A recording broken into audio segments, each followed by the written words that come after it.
Hey, good morning. Wow.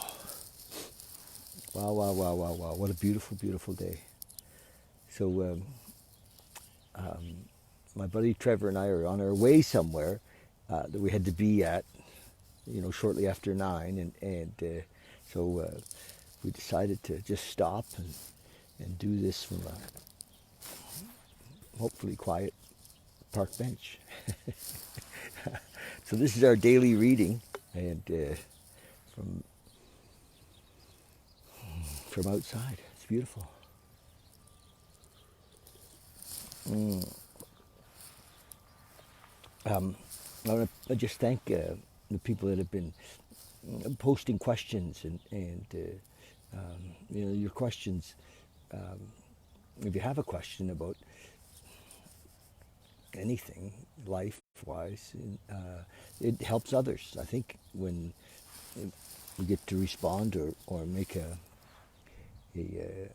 um, to make a response. There was a lady who had been asking about self-pity and alcoholism or drinking and about lingering sadness. It was a kind of a word that she used for, um, and she was wondering if these were symptoms of, um, of addiction or alcoholism, self-pity or lingering sadness.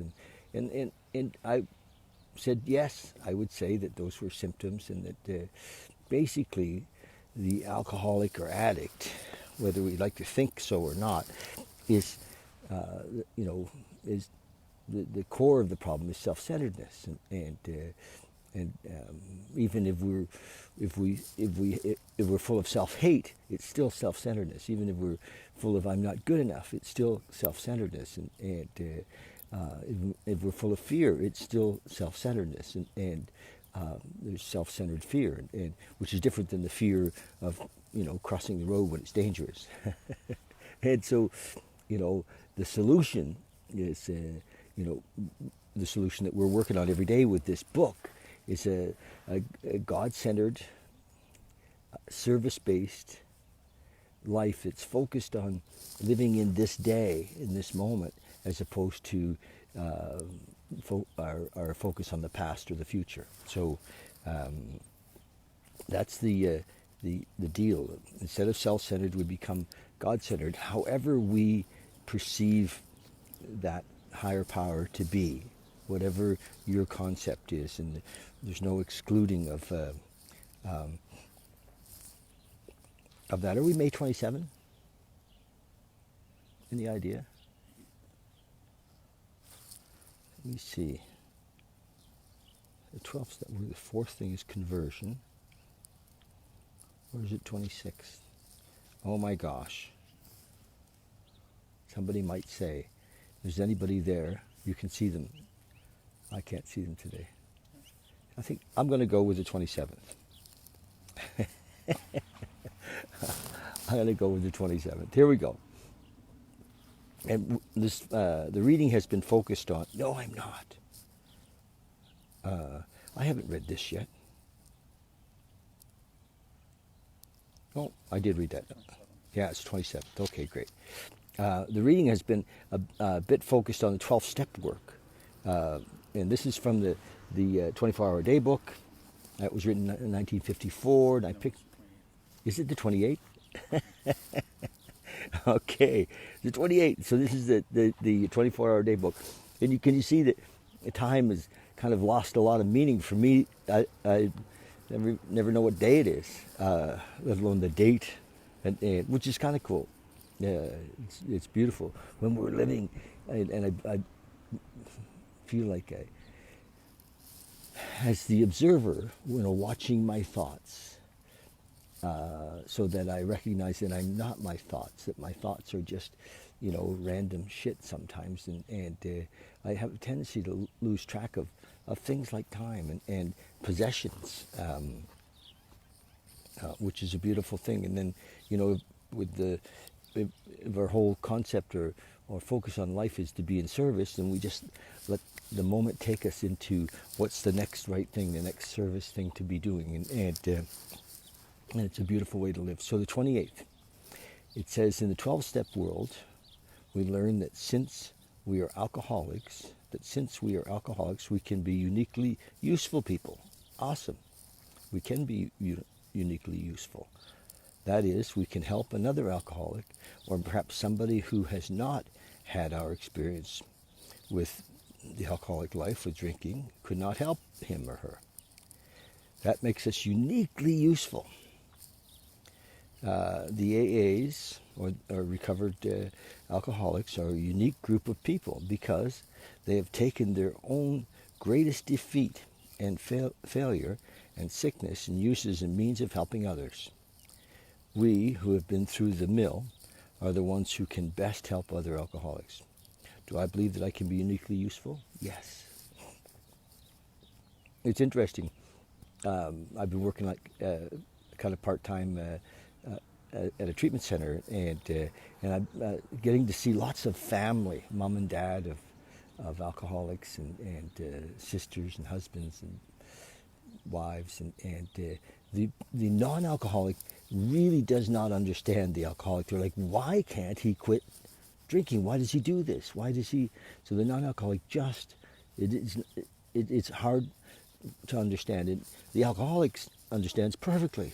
And sometimes, even with the newcomer, we'll look at them smiling, and they'll know that we know just by the way that just by the way we look at them, and smile, and that we know where they're at, and it's from that knowing that we can help them come out of that pit, and because it is a pit, it can be very dark, and so yes, the alcoholic is uniquely set up to be able to help the other alcoholic or addicts. Meditation of the day. I should, it says, I'm not big on shoulds, but it says I should try to practice the presence of God. I'm just going to change that wording to I will practice the presence of God. I can feel that He is with me and near me, protecting and strengthening me always. In spite of every difficulty, every trial, every failure, the presence of God suffices. It is the one thing that is constant, yes, the only thing really that is constant. Everything else changes. Just to believe that He is near me brings up strength and peace. I should try. It's again, he's got I should try. I'm going to replace I should try with I will. I will live as though God were beside me.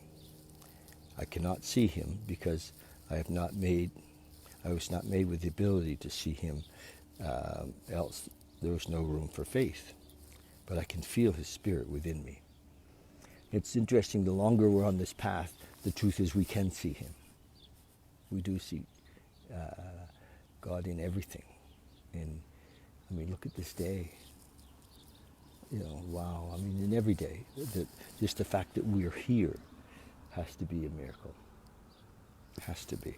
Prayer for the day. I pray that I may practice the presence of God. I pray that I may practice the presence of God. I pray that by doing so I may never feel alone or helpless again. Beautiful. Pray that I may practice the presence of God. I pray that by doing so I may never feel alone or helpless again. It's beautiful. So through helping others, we grow in understanding of ourselves, and I think in patience and compassion for others and for ourselves, through that work, through service work, and it just begins right away for the newcomer coming into Alcoholics Anonymous or into the 12-step world. He or she has no idea how beneficial she is in just showing up, just coming in the door. We need the newcomer so that we can help them, and us helping them helps us. So it's a real circle. It's beautiful. Anyway, love you guys, and thanks for being with us this morning on this beautiful little park. We're just in a little cul-de-sac in southwest Calgary. It's super. Little park bench. Okay, love you, and I got my little aviators. What do you think? Okay, guys, love you lots. We'll see you soon. Check us out on YouTube. I'd love it if you subscribe to us on YouTube. Valley and Beyond is the name of our channel on YouTube. Okay, love you lots. Cheers, bye.